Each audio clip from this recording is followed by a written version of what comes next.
Hi everyone, welcome to Velangani Food. இன்னைக்கு நம்மளோட வீடியோல எக் பிரியாணி எப்படி செய்யறதுன்னு பார்க்கலாம்.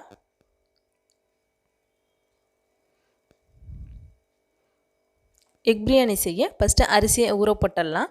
நான் 1/2 kg ரைஸ்ல செய்ய போறேன். அது வந்து 3 டம்ளர் அரிசி. இதை நான் வந்து அலசிட்டு நல்லா ஒரு 20 நிமிஷத்துக்கு நல்லா ஊற வைக்க போறேன்.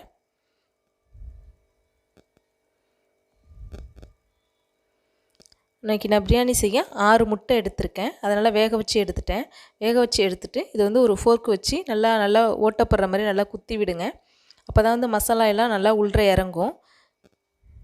நீங்கள் இதே மாதிரியே எல்லா முட்டையுமே குத்தி விட்டுக்கோங்க. இப்போ நான் வந்து ஃபஸ்ட்டு வந்து முட்டையை வந்து நம்ம ஃப்ரை பண்ணிக்கலாம்.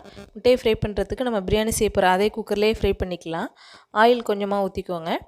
ஆயில் ஊற்றிட்டு 1/2 டீஸ்பூன் மிளகாய்த்தூள், 1/4 டீஸ்பூன் மஞ்சள் தூள், 1/4 டீஸ்பூன் உப்பு இதை நல்லா கலந்து விட்டுருங்க. எண்ணெயில்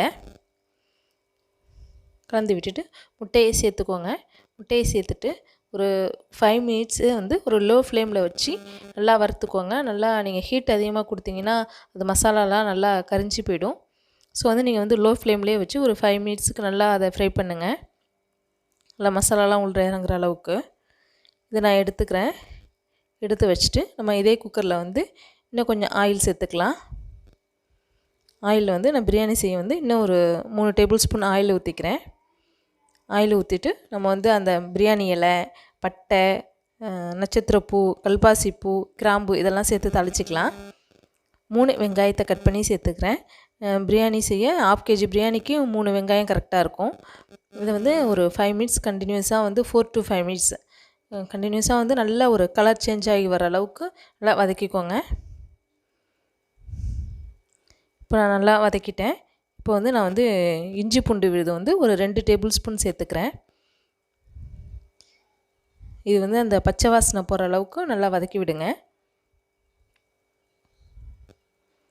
3 தக்காளி,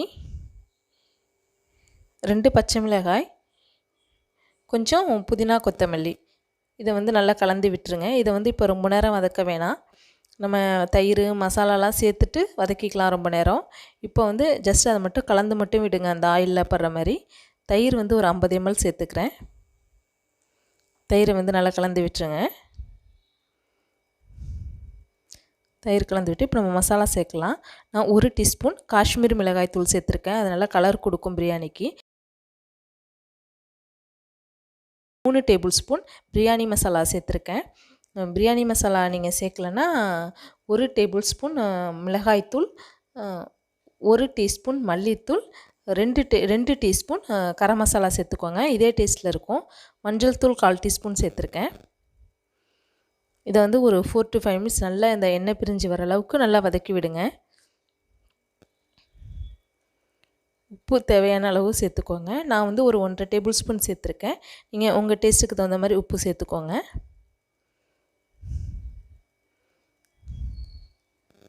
இது சேர்த்துட்டு இப்போ நம்ம தண்ணி சேர்த்துக்கலாம். தண்ணி வந்து நான் வந்து 3 டம்ளர் அரிசிக்கும் 1 டம்ளருக்கு 1/4 டம்ளர் வீதம் 3/4 டம்ளர் எடுத்துக்கிறேன். 3/4 டம்ளரில் 2/4 டம்ளர் இப்போ ஊற்றிக்கிறேன். 1 டம்ளரை வந்து நான் லாஸ்ட்டாக அரிசியெல்லாம் சேர்த்துக்கிறேன். இப்போதைக்கு 2/4 டம்ளர் ஊற்றிருக்கேன். நம்ம இப்போ முட்டையை சேர்த்துக்கலாம். முட்டையை சேர்த்துட்டு இதை நல்லா கலந்து விட்டுருங்க. இப்போ நல்லா முட்டை வந்து தண்ணியில் படுற மாதிரி கலந்துக்கோங்க. அரிசியை சேர்த்துட்டு கலக்கக்கூடாது. அரிசியை வந்து நான் மேலாப்பில் அப்படியே நான் கையாலேயே எடுத்து எங்கே பார்த்தாலும் படுற மாதிரி ஸ்ப்ரெட் பண்ணுறேன். நீங்கள் கொட்டினீங்கன்னா ஒரே இடத்துல கொட்டிடும். ஏன்னா இப்போ நம்ம கரண்டியை உள்ளே வச்சு கலக்க போகிறது கிடையாது. மேலாப்பிலே அப்படியே ஸ்ப்ரெட் பண்ணி விடுங்க. புதினா கொத்தமல்லி மேலே சேர்த்துக்கோங்க.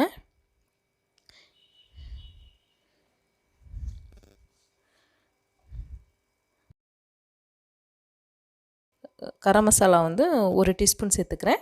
நெய் வந்து 1 டேபிள் ஸ்பூன் சேர்த்துக்கலாம். இது வந்து நம்மளுக்கு வந்து மீட் பிரியாணினா அந்த மீட்டே நல்ல ஒரு ஸ்மெல் கொடுக்கும். அதனால் நம்ம இவ்வளோ இன்க்ரீடியன்ஸ் அதுக்கு சேர்க்க தேவையில்ல. இதுக்கு வந்து நல்ல பிரியாணிக்கு நல்ல ஒரு வாசனை கொடுக்க தான் கொஞ்சம் இதெல்லாம் சேர்க்குறோம். 1 டேபிள் ஸ்பூன் தண்ணியை வந்து மேலே ஊற்றிக்கோங்க. இதை மூடி வச்சுட்டு விசில் போட்டுட்டு வெயிட் போட்டுட்டு 2 விசில் வர்ற வரைக்கும் வெயிட் பண்ணுங்கள். 2 விசில் வந்தது பிறகு ஓப்பன் பண்ணி பாருங்கள். நான் ப்ரெஷர் ரிலீஸ் ஆனது பிறகு ஓப்பன் பண்ணி பார்க்குறேன். பிரியாணி நல்லா வெந்திருக்கு. முட்டையும் நம்ம உடையவே இல்லை, ஏன்னா நம்ம அரிசியெல்லாம் சேர்த்துட்டு கலந்து விடலை, அதனால் முட்டையெல்லாம் உடையாமல் நல்லா முழுசாகவே வந்திருக்கு.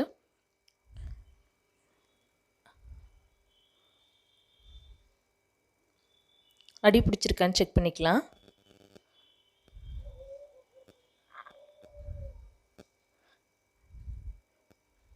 கீழே ஒரு முட்டை இருக்குது. நீங்கள் முட்டையை வேணால் தனியாக ஒரு பிளேட்டுக்கு சேஞ்ச் பண்ணிவிட்டு அப்புறம் கலந்து விடுங்க. இது வந்து பார்த்திங்கன்னா அடி பிடிக்கல, நல்லா வந்திருக்கு.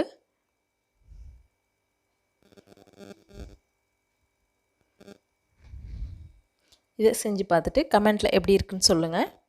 இன்றைக்கி நம்ம சொல்ல போகிற டெய்லி டிப்ஸ் வந்து தேங்காயை உடைக்கும் போது சிலருக்கு வந்து கரெக்டாக வராது. அதை தடுக்கிறதுக்கு வந்து தேங்காயை உடைக்கிறதுக்கு முன்னாடி தண்ணியில் நல்லா அலசிட்டு உடைச்சிங்கன்னா கரெக்டாக சரிபாதியாக உடையும். தேங்க்ஸ் ஃபார் வாட்சிங்.